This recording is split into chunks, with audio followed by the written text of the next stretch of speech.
Man, the NBA season is upon us. The Harden saga continues, and the clinic predicts which preseason performances are for real.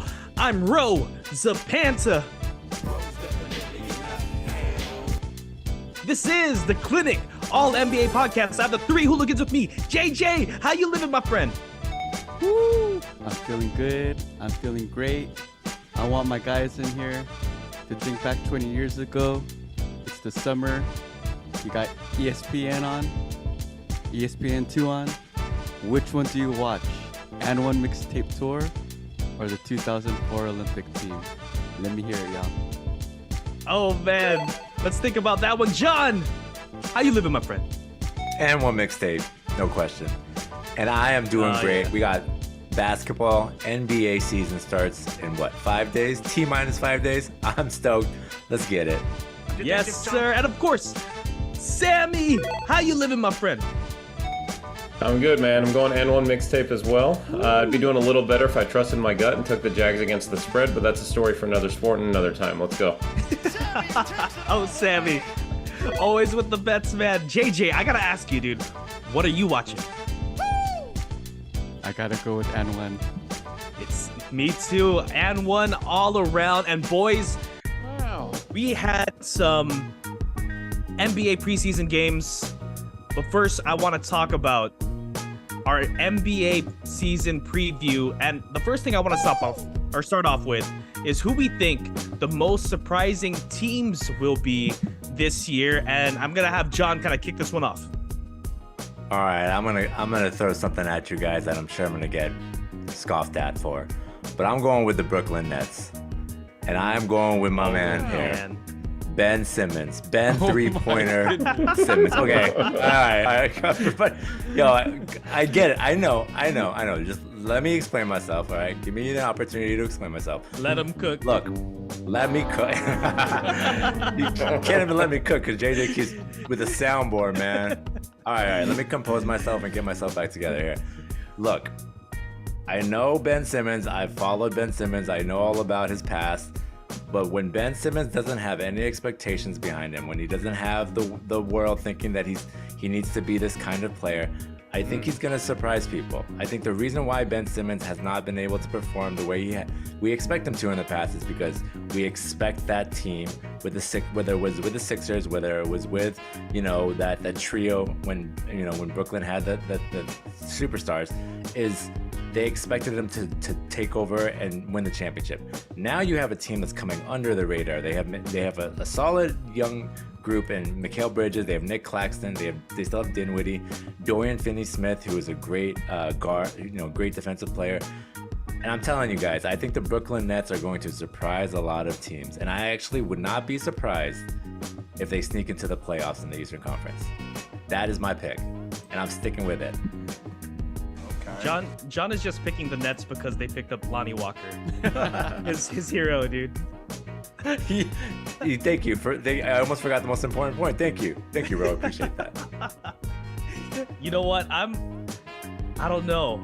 I'm kind of in the same boat as John here about this Ben Simmons hype a little bit, because he looks, I wouldn't say significantly better than last year, but at least he's getting on the court and trying.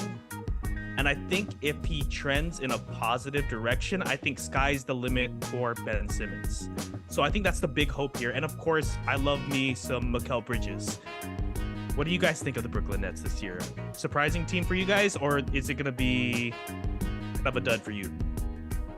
Kiki. If Ben remotely gets back 75% of what he was in Philly, I could completely see this happening. It's just at this point that's such a leap of faith that if I'm going to be wrong on it, I feel like I'm going to be wrong on they're going to underperform. I get the logic. I get the argument. I mean, Bridges started to really break out when he got traded there. So I could see it. And the East, the other part that plays into this, is a huge question mark after the top two. I think that's relatively easy to state, right? So yes, them hitting their over-under is 37.5. If they go 5 over that, win 42 games, they could easily end up in the 5 or 6 seed because we don't know what the bottom looks like. So could I see it? Yeah, but I can't have faith in Ben until he actually gets back on the court and we see it in like 60 games, which is still 75% of the season. That's where I'm at on them. JJ agrees. Next topic. All right, JJ, I'm gonna have you kick off the next surprising team. Okay, so I was going to say the Rockets, but I think one of you could cover it later, so I just gotta play favoritism here, and I'm going with our team, Jin, the Golden State Warriors. I feel that having Chris Paul, and I can't believe I'm saying this, and I might have to bite the bullet. I know John and Sammy will probably text me later, but after seeing Chris Paul play, it's addition by subtraction by comparing Jordan Poole. And what I mean by that is Jordan Poole, when we saw him last year play, there were so many moments, especially in crunch time, where we would be pulling our hair and being like, what are you doing? Either by ill-advised shot, a badly timed turnover, or just not even competing at the most important portion of the season, the postseason. And the MVP of their Lakers series, John, wasn't LeBron. It wasn't AD. You know who it was? It was Jordan Poole, baby. And now that we don't have him on the team, I think we're going to get our chemistry back. And I think the Warriors won't be a bottom feeder team like they were last year.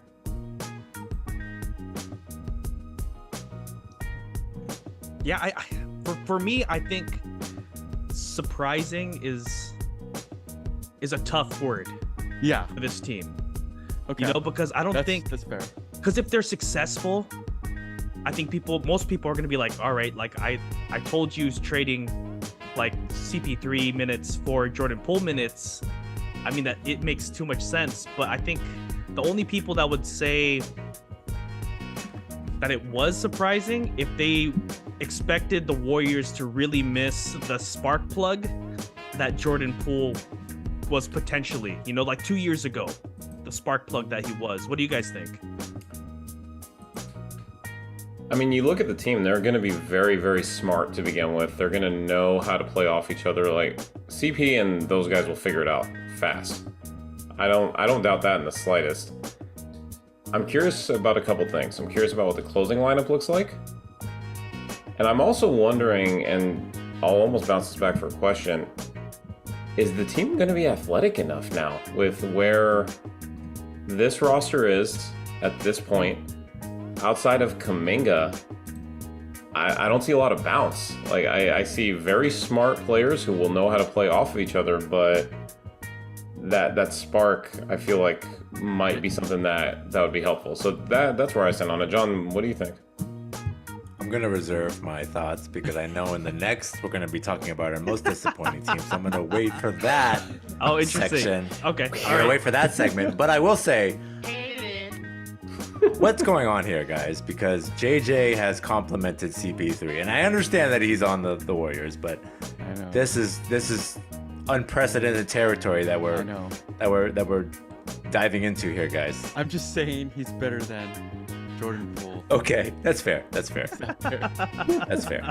JJ's hiding his new CP3 jersey underneath If I his shirt right now. if I see JJ with a Chris Paul jersey, I'm gonna lose it. I don't know what I'll do. I guess I know what I'm getting JJ for Christmas then. That'll make this one real easy. All right, Sammy, who's your surprising team this season? All right, so this is kind of I almost want to call it a public pick because I've heard a lot of hype for them, but I'm really liking the Thunder this year. I really like what they've put together, which is sad because they basically did that at the expense of my Clippers in a way. But you look at that starting lineup now, and I love the versatility. You're looking at Shea, Giddey, either potentially Dort, maybe Kason Wallace as a defensive player, Jalen Williams and Chet Holmgren. Chet's looked great in the preseason. He looks like that piece that they really needed last year. Just a big who could block some shots, but at the same time could play inside or out. They're young. They're not going to have a lot of load management issues. And I think they're going to be such a pain to play against. I know their over-under's actually gone up a lot, so that means that people are buying into the hype, but I really think this team could finish 4 or 5 out west, which is to me, a big statement because of how stacked the West is, and very, very high on them this year. Wouldn't surprise me in the slightest if Shea finishes top 5 in MVP voting. So that's where I'm. Take. I'll even add to that. I wouldn't be surprised if Chet wins Rookie of the Year. Agreed. Yeah. And it's pretty crazy that, like, if there wasn't a Victor Wembanyama, I feel like the Chet Holmgren hype would be way, way bigger. Agreed. It feels subdued, right? Yeah, I feel like he's just kind of an afterthought to Wemby, or like, oh yeah, we have this unicorn Wemby, and this is like his arch rival, like Chet Holmgren, his lesser half, so to speak. John, what do you think? Yeah, I love this team. I agree wholeheartedly. I mean, one of the guys that we haven't really talked about that is a baller is Josh Giddey. That kid can ball. He's young. He's sneakily athletic for his size, and he can score at all 3 levels. If you watch him closely, he is a player. I mean, and then you have guys that are kind of like more role players, but they're also building on their skills. Like Dort, he was never a shooter, and he became a much better shooter. He's obviously an excellent defender, and I love this team, man. I think, like to your guys' point, SGA and Chet are going to lead the squad, but they have a lot of talent. They have a lot of players that know their role. They have size, they have athleticism. So yeah, I love this team, man. I think they're going to be able to make some noise for sure.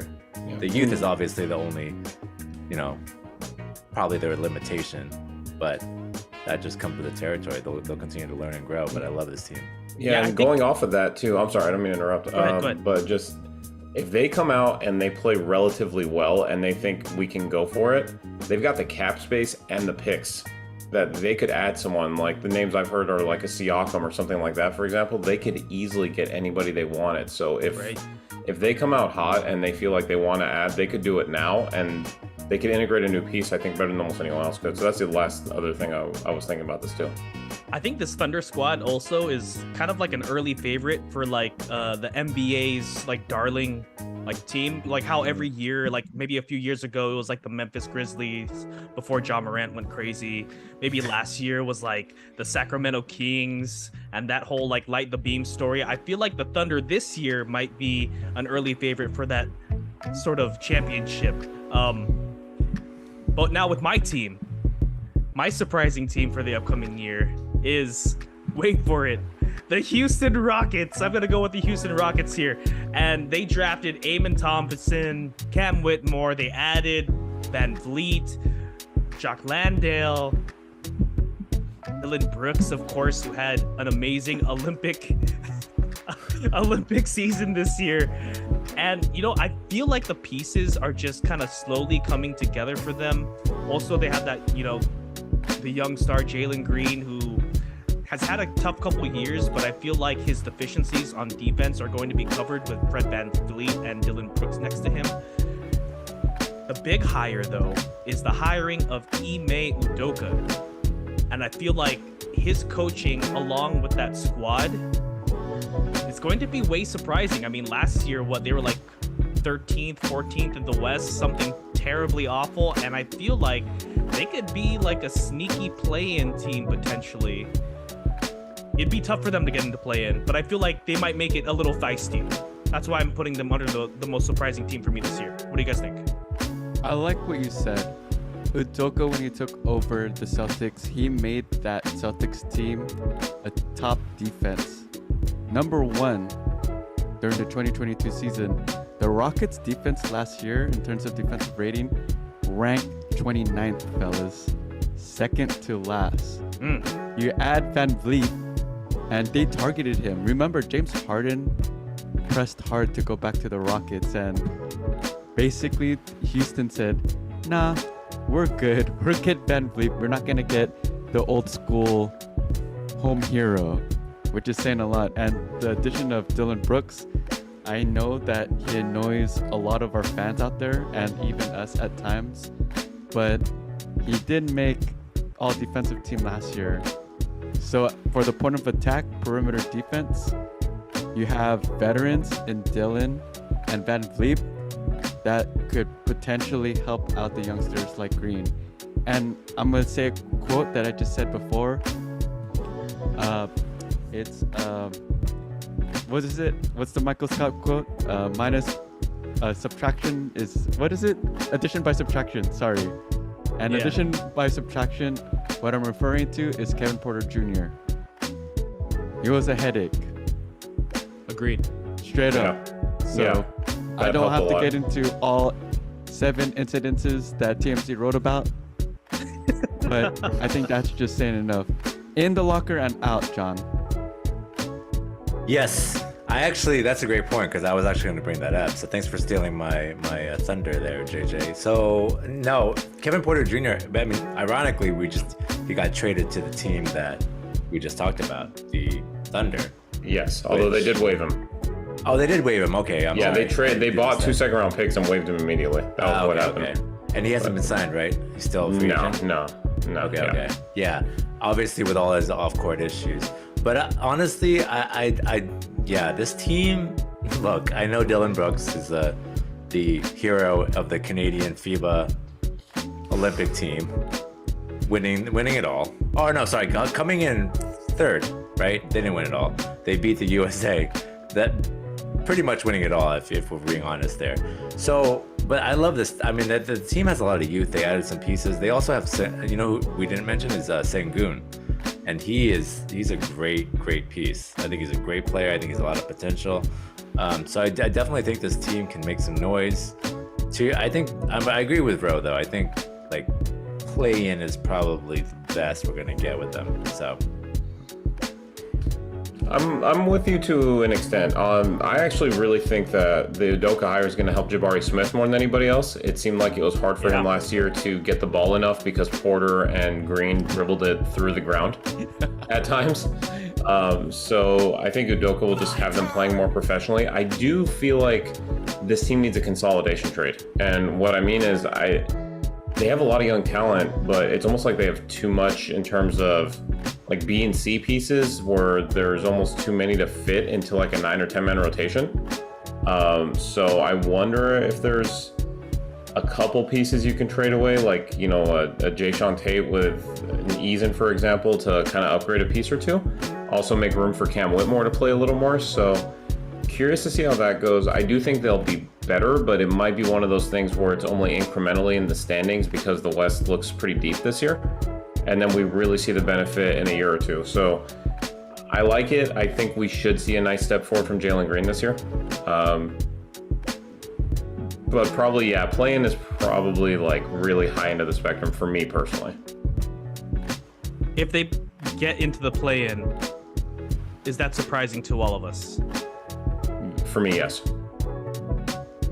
The play, no, I think they can get 10th. yeah, to get the 10th seed shouldn't be that hard, No, right? but Okay, I Out of don't know. 15. I was just curious because like this West is looking pretty stacked. But anyway, let's go to the most disappointing team for this upcoming season. Sammy, kick us off. Okay. Friends, bro, don't hate me because I know this is I think your number 2 team. I don't know if the beam is going to light as much this year, and I don't mean it as a shot against the Kings. I just think last year everything went as perfectly as it could. They were extremely healthy, no injuries, pretty poor defensively, and it didn't affect them that much. Injuries normally are one of those things that regress to the mean. You don't hope for it, but it's likely it's going to happen. I think other teams behind them in the West got a little better. So I think the 3 seed is where they finished last year. I can't see it this year unless everything goes completely perfectly again. So disappointing for them would be for me. I think this team, almost just by improvement around them and non-perfect circumstance, could fall right around the play-in. 6, 7, 8. Somewhere in that range. So, and it's just because I think the West is going to be very good this year. I think a lot of teams reloaded and they're not going to be worse per se, but a lot of other teams are going to be better. So that's my thought. What do you guys think? if Ro could virtually reach across the screen and punch you, he would. Being his 4th favorite team is just like, it's crazy. No, okay. This is why I'll disagree. And I honestly, and I'm not doing it just for the show or for the episode. I actually disagree, and I'll tell you why. Because I think, while I agree with Sammy, I think there's going to be some regression here to the mean. I do think that last year they had a very fortunate situation with the way they didn't have any injuries and things were really clicking. But I think that they are going to stay where they are, or at least improve, because I think there's one piece. I think Keegan Murray is going to make that leap into who we think he is capable of being the fourth pick in the 2022 draft. I think he's going to make a significant jump into what we saw last year. And I think you're going to see with him, obviously him, Sabonis, De'Aaron Fox, and all the other pieces, right? They still have Barnes. I still think that they are going to be the firepower that they have. And with Keegan Murray's ascension, at least my thought of his ascension from year to year, it's going to put them still in the top echelon of the Western Conference. Well, for me, man, the biggest thing for me, I think, about the Sacramento Kings is that they have continuity. And I think that's something that we take for granted. But I don't know. It also worries me that the biggest offseason signing was the EuroLeague MVP, like Sasha Vezenkov, and they didn't make any other big additions. So it'll be interesting to see what this team does. But for the next disappointing team, I'm going to have John kick it off. Oh, here we go. All right, JJ. Hell no. Cover your ears. Put your earmuffs on. Yeah, well, okay. Based on the soundboard that JJ just blessed us with, who do you think my team is of the most disappointing? So I'm just gonna say it. I'm gonna spill the beans here. The Golden State Warriors are my most disappointing team, and I'm not just saying that to get a rise out of JJ, even though that was definitely part of my thought process as I was choosing a team. Is that coupled with the fact that the Warriors core, they're superstars, right? Hall of Famers, are on the decline. I think Draymond has been declining over the past few years, and I think it's been pretty evident. Steph is obviously Steph. He's still doing his thing, but he's another year older.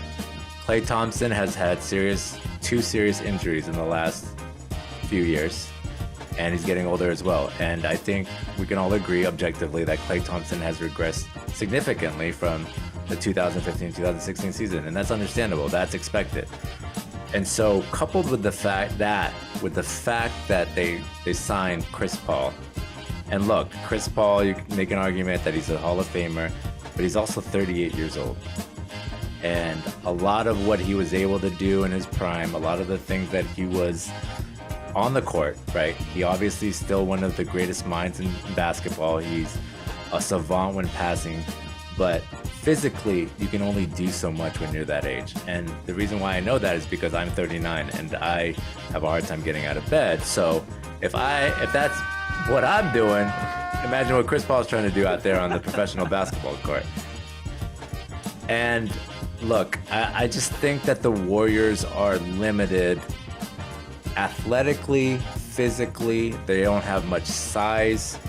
They have Steph Curry, and he's going to win them a lot of games single-handedly. I mean, he's a Hall of Famer. He's one of the greatest to ever do it. I'm not taking anything away from that. But I think Klay Thompson has there's a question mark around Klay about his extension. And I think that's intentional, right? Like, there's a reason why Klay hasn't had an extension signed yet. Is because I think the Warriors management and leadership see the writing on the wall. And that just comes with, like, Father Time is undefeated, guys. And I hate to say that, but it's the reality. And I think the downfall of the Warriors, like, when I say downfall, I mean just the significant decline that you'll see, that we're used to seeing, which is opposite of this domination that we've been seeing for so many years. It's going to come sooner than later, and I think you're going to see that this year. So, apologies in advance, JJ. I hope you're still my friend. Bro, I hope you're still my friend. RJ, our video producer, I hope you're still my friend. I love you guys, but I'm just. This is my true thoughts. Okay, fire this guy from the pod, dude. If John has a point that Father Time is undefeated, fellas, I'm just going to use the point and change my disappointing team to the Lakers because LeBron. That's fair. No, No, but that's not totally my fair. team. That's totally fair. That's not my team, John. Okay. Don't worry. Relax. But I would love for you to rebuttal me. I would love it. I want to hear it. For the Warriors, Yeah. I just don't think you could count out Steph Curry like you could count out LeBron. That's the main argument, and I think that's all the ammo that the Warriors need. And last year was a weird year. I think people often forget that we did win a championship 2022. And it's all contingent though, John, with Kuminga's rise. Yeah, I think Go ahead, Jen. That's a good point. there's like a 20% chance that the Warriors are a disappointing team this year, and I think the big reason is what John's pointing out too, is that we're older, so injuries may come, Yep. and the Warriors' depth, they're not trusted pieces. I mean, you don't know what you're getting from Moses Moody. We like Kuminga as like a thought because he's so athletic and all this stuff. He has all the potential in the world, but he's still unproven. I mean, I like the addition of Dario Saric, but the depth on this team is not great. So there is potential for a disappointing season, but I'm going to move us on here. JJ, who's your most disappointing team? I'm gonna go with the Dallas Mavericks, Jun. Just because of last year, what we witnessed after the All-Star break, they really fell off. At one point, they were a top 3 seeded team, but then Dallas, after the All-Star break, they were 10 and 16, guys. And like Sammy, you talked about this, like the give and go, my turn, your turn, between Kyrie and Luka. Luka. And on top of that, their defense. And what do we always say on this pod, Sammy? What wins championships, man? Defense always. Defense. And I don't know, man. I didn't see anything that was noteworthy in terms of their roster pickups. I don't think that even if their offense is clicking on all cylinders, and they did score a lot on their possessions with both Kyrie and Luka on the floor, I'm not a believer. Especially with the new format of how we have 10 teams and not even making the play-in. That's very concerning with 2 superstars. Sammy, talk me out though. What do you think? I'm in the same boat. I can't talk you out of it because I don't like the team's construction. I don't like any team with Kyrie on it that doesn't have a very strong personality to keep him in check, which I don't think Luka is. There's no track record for success on a Kyrie-led team unless LeBron is on that team. I don't think this team has enough defense. I agree with you there. I don't see it. I would honestly not be surprised in the slightest if they don't even make the play-in again. So I'm with you on this one. Do either of you disagree with our take or with how we feel about this one? No, I think this has disappointing team alert all over it. What about you, John? Agreed. 100%. Okay, my disappointing team. Don't get mad at me now. Just because I think there's some potential here, it's the Miami Heat. And okay, let me explain, boys. They had 2 big losses. 2 big recent losses. They lost the NBA Finals, and then they lost the Damian Lillard sweepstakes. And in that, of course, they're very disappointed that they don't get Damian Lillard. They lose Gabe Vincent, they lose Max Strus, who were both very good defensive players and also very good three-point shooters. And now, who are we replacing them with? I have no idea. I don't know who's going to step into that role. We're just guessing because of Heat culture that we're just assuming they're going to find people to fill up these roles. You know what? I think there's potential here that these roles aren't going to be filled. I know you're saying, oh yeah, it's going to be Tyler Hero. It's going to be Tyler Hero. You know what? We've seen Tyler Hero. You know what that got them? That got them the 8th seed. That got them to barely making in the playoffs last year. And when you're a team that doesn't take the regular season seriously, and you always sneak into the playoffs and just expect to turn it on to the playoffs, you're expected to have one down year. And I think this year, without Max Strus, without Gabe Vincent, is going to be the year, because I don't know who steps up into that role. That's what I think. When Jimmy Butler showed up like the additional member of the Fallout Boy, then I think that's when we all knew that the Miami Heat were going to have a disappointing season. But yes, I agree with you, bro. I think they're going to have a disappointing season. but I would never count them out if they make the playoffs because time and time again they've shown to defy all odds when they make the playoffs and their backs are against the wall. But yes, I think this might be the year. This is what I'm saying in the spirit of the question. Is it more surprising that they make the playoffs, or is it more disappointing that they don't make the playoffs? I still think they have a solid team, though. I don't think it would be as surprising to make the playoffs. I think they. Okay. I know they lost you. Strus. I know they lost Vincent, but they still have the core team. Like their best players are still there. Best players. I understand that they lost some role players, but again, I think Sammy mentioned this in an earlier episode, or maybe it had been JJ. I apologize, I can't remember. Is that a lot of it is their system, the system that they have integrated and implemented. Their culture is that they can breed winners regardless of who they are. And let's be honest, that's how Max Strus and Gabe Vincent became relevant. Because if we're being real, and I get it, Gabe Vincent is a Laker now, but I'm going to be objective about it. He's a mid, very average player, and so is Max Strus. But they performed way beyond their expectations. And a lot of that has to do with the culture, the system, and Eric Spoelstra. What do you guys think? I think this team always finds a way, and I don't want to say what I'm going to say later here, but they always find a way to add talent for what seems like less than the cost should be. I agree they don't take the regular season seriously. Clearly they don't care. They just want to get to the playoffs. It just feels like they always end up getting there. And I don't know how I feel about the Vincent and Strus losses yet. Were they solid rotational pieces for them? Yes, but it feels like those are the kinds of players they manage to find some random undrafted dude every year who ends up being a contributor. So I see where you're coming from on this take, but I can't doubt Ball Out Boy yet. Was that the name that was going around? Ball Out Boy? Ball Out Boy. The Ball Out Boy. Yes, that's right. All right. Playing off of John's. Our next one, we're going to go with a League Pass team. So basically a fun team to watch that isn't your team. JJ, I'm going to have you kick us off. I'm going with the New Orleans Pelicans, guys. With, of course, the contingency of Zion is healthy. We got our boy CJ, your boy Jun, CJ McCollum. We got your boy John Ingram. And we got Alvarado too, Jose Alvarado, and they've always looked good. But what's always been the issue, fellas? It's always about their health. They're 18-8. When those three played last year, they were 18-8, and everyone was talking about this high-powered offense. But it's always coming down to injuries. So hopefully this is the year that everyone's healthy and they ball out. What I'm kind of like, pumping the brakes about is that there's already drama before the season started with Zion, and hopefully that doesn't carry over to the season.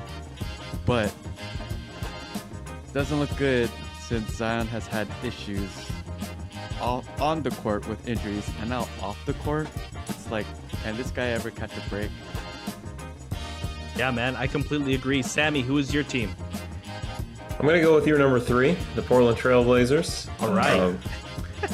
I like what they're doing. I don't think they're going to be very good this year, but I do think they'll be very entertaining. Between Scoot, Shaedon Sharpe, Simons, dominating over there now, maybe going to be a little more assertive now that he's not playing a bunch of established stars. And the other reason I think they're a league pass team is because they're not going to play defense, which means that their games are going to be wildly entertaining both ways, no matter who they play.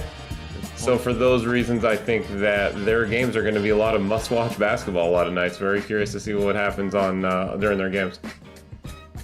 Yeah, I'm very excited for Scoot Henderson. John, who's your league pass team?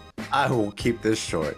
The Houston Rockets are my league pass team, and for one reason, basically, is Dylan Brooks, certified clown, if we're being real.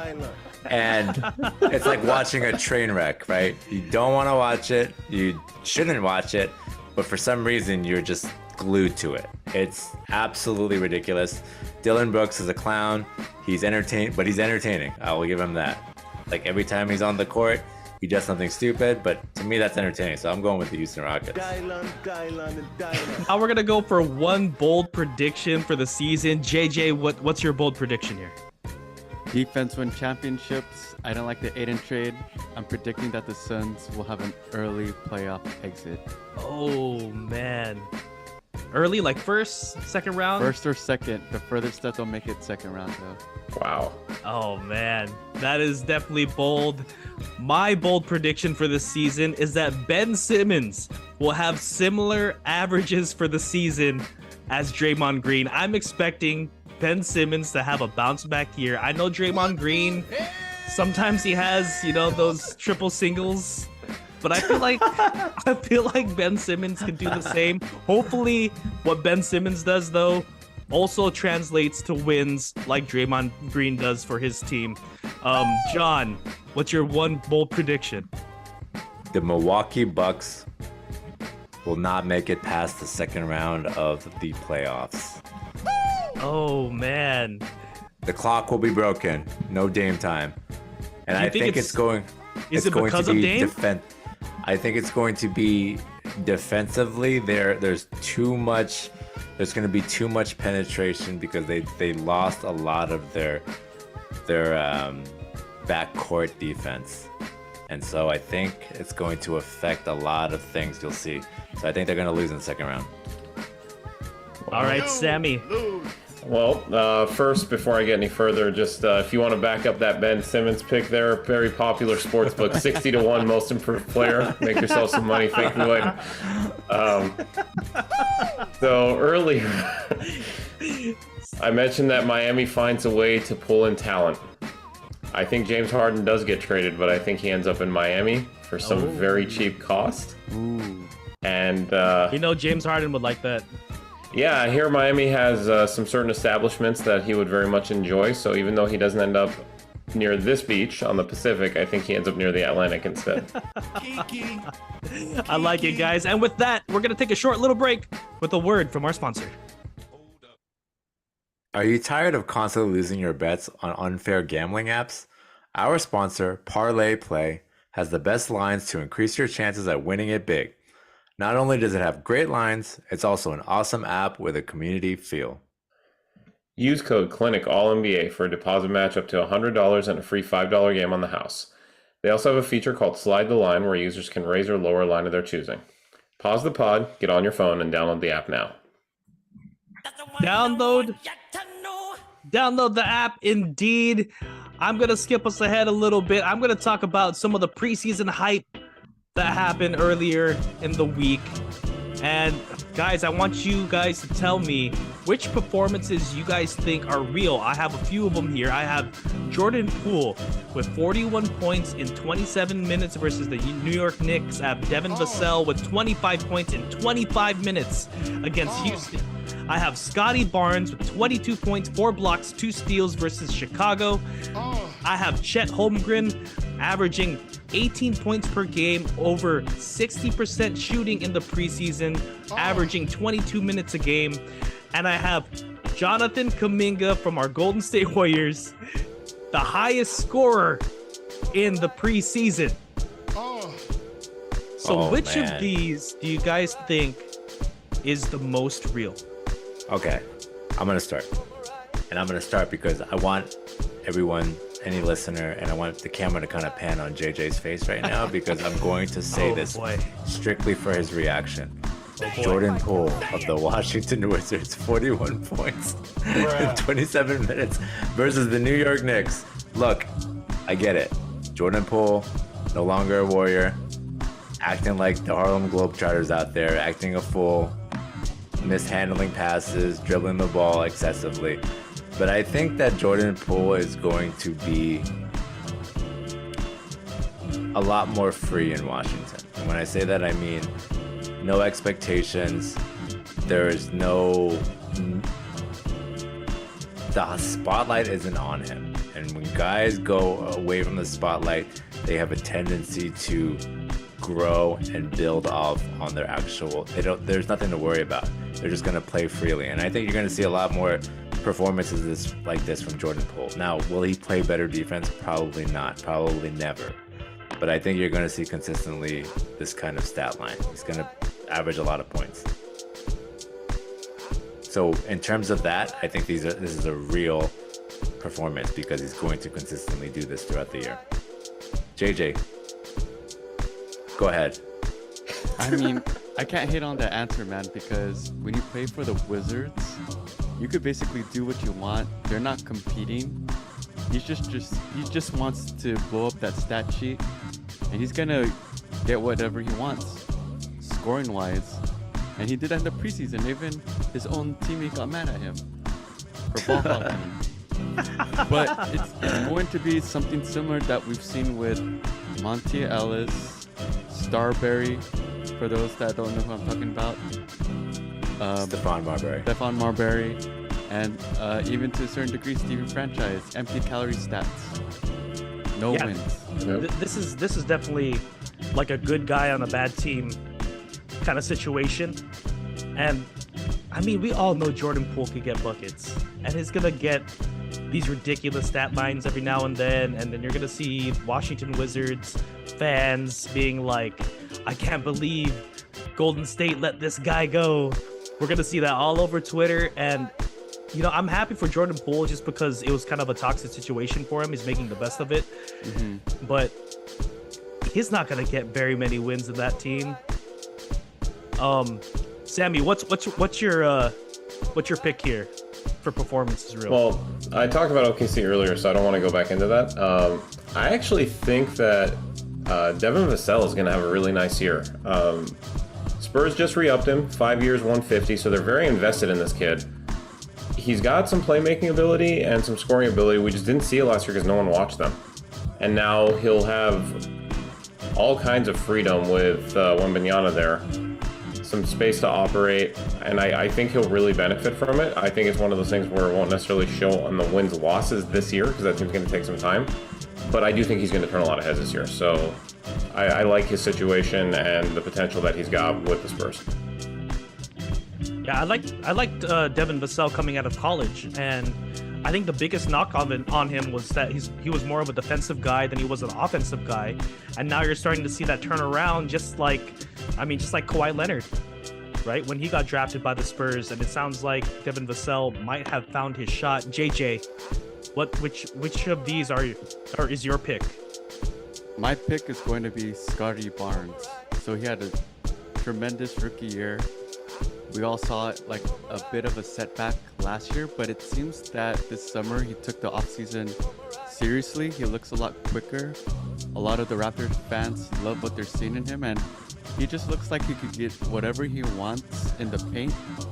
And he looks like he's a physical dominant force on defense. So I'm really interested to see if he could keep it up this season and have that year that we all wanted him to have last year. So my pick is Scotty Barnes. Yeah, I'm also expecting a big leap from Scotty Barnes. No more Fred VanVleet, so even more ball handling for Scotty Barnes. We'll see what that equates to. Now, boys, I'm going to ask you guys to call your shot. First up is finals matchup and winner. What do you guys think? I'm going to have Sammy kick us off here. I was literally debating this until about 2 minutes ago, and I finally decided out east. I'm going to go back to Boston. I think their biggest flaw last year, among other things, was coaching. And I know Mazzulla's still there, but I like the fact that they added a very experienced bench staff for him. I think Sam Cassell's there now, and they added a couple of other just really experienced guys to help with that decision making. And he'll be a second year into the job. Last year, he got that job unexpectedly, and you could tell at times he wasn't ready for it. If Porzingis stays healthy, they're going to be really balanced. And I think with Smart, it was one of those things where he was too dominant voice in the room, and I think they needed to kind of clear out the room and let Tatum and Brown assert themselves. So I think they will be there, and I like Denver to come back out of the West. And I Team no one talks about. the team that Denver no one Nuggets. talks about with the best damn player in the NBA without any hesitation. So you have who, Denver who playing over who? Boston in the finals. I am going to say in a 7-game series, I think I'm going to take Denver to repeat. Oh man, okay. So that'll be my pick there. MVP was even harder.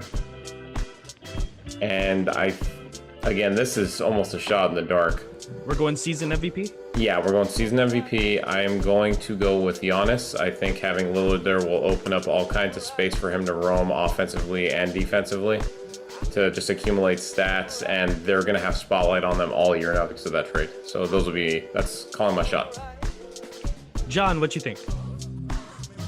Okay. I am not going to go back on my word.